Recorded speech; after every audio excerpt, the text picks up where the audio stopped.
We haven't taken these upstairs yet to process. I just opened this box for the very first time. I had no idea what was in it. This is new lyrics for Streisand. The songs for Dick Tracy. You never know what you're going to find in the loose clippings and things there. We found 2 notes from his next door neighbor, Katharine Hepburn. Stephen Sondheim was arguably the most significant musical theater songwriter, composer, and lyricist of the second half of the 20th century. He changed Broadway. He changed people's expectations of what it could be. He started writing musicals about things that people had never written musicals about before. They were adventurous in a way. They were shocking or unexpected. You'll be swell. You'll be great. Let's hear it for the ladies who lunch. Have to get your wish, doesn't matter how. Anyway, it doesn't matter now. Into the woods to live for the spell. Into the woods to lose the bogey. I had a dream.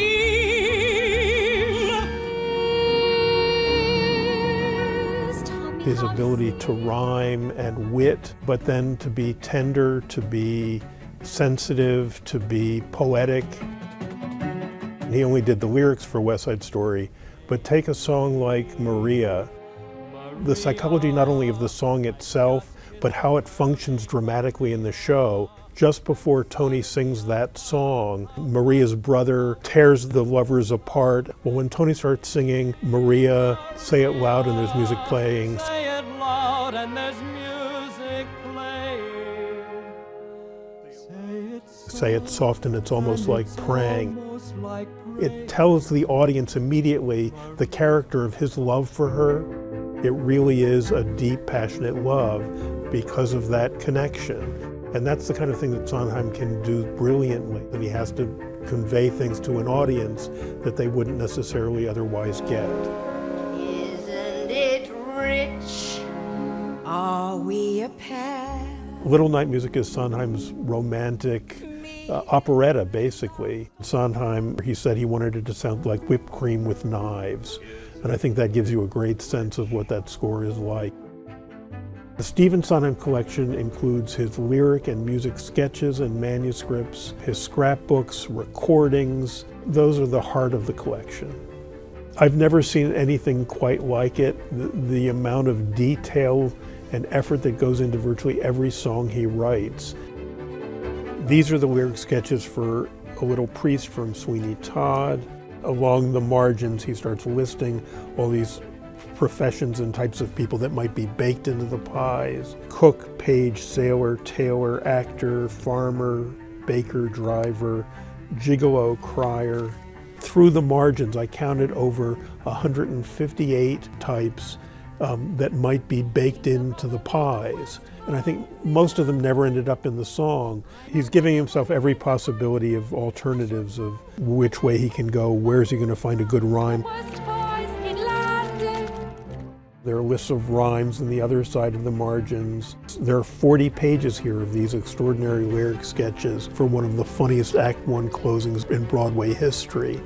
There are pages of just music sketches, playing with ideas of harmonies or melodies or rhythms or the harmonic progressions of numbers. You just don't see this kind of thing, not only just with musical theater composers, but with classical composers too, the level and depth of sketching that goes on as he's experimenting and thinking through these things. Sondheim, to him, the secret of musical theater was collaboration, and he was passionate about it. I never heard it sound like this. It's wonderful. In terms of our collections here in the Music Division of the Library of Congress, there are so many connections between Sondheim. His mentor was Oscar Hammerstein. We have the Hammerstein collection. He actually collaborated with Richard Rodgers on the musical Do I Hear a Waltz? He collaborated with Leonard Bernstein, whose collection we have. This is the letter that Sondheim wrote Lenny for the opening night of West Side Story. This is from our Leonard Bernstein collection. Because of Sondheim, we started getting other collections from his collaborators. So there are wonderful connections. And it's one of the great things about having these collections here is they cross-pollinate and researchers can come here. I sent Sondheim a letter inviting him to come to the library. And he came in May of '93. I brought him out Gershwin's manuscript for Porgy and Bess, and he started to cry. And I think that's when he made the decision that he would in fact leave his manuscripts to the library. And in fact, very shortly after, he wrote me a letter about how moved he'd been and how he'd made that decision. The program for the musical he did in high school, so he's 16 years old. The beginning of the career. It will bring in huge amounts of research and scholarship. It preserves the legacy of such an important, significant figure. I think Sondheim's legacy is to be daring and experimental. I think he gave the people who followed him the courage to do the shows they wanted to do. You can do anything as long as you do it with craft and passion and intellect.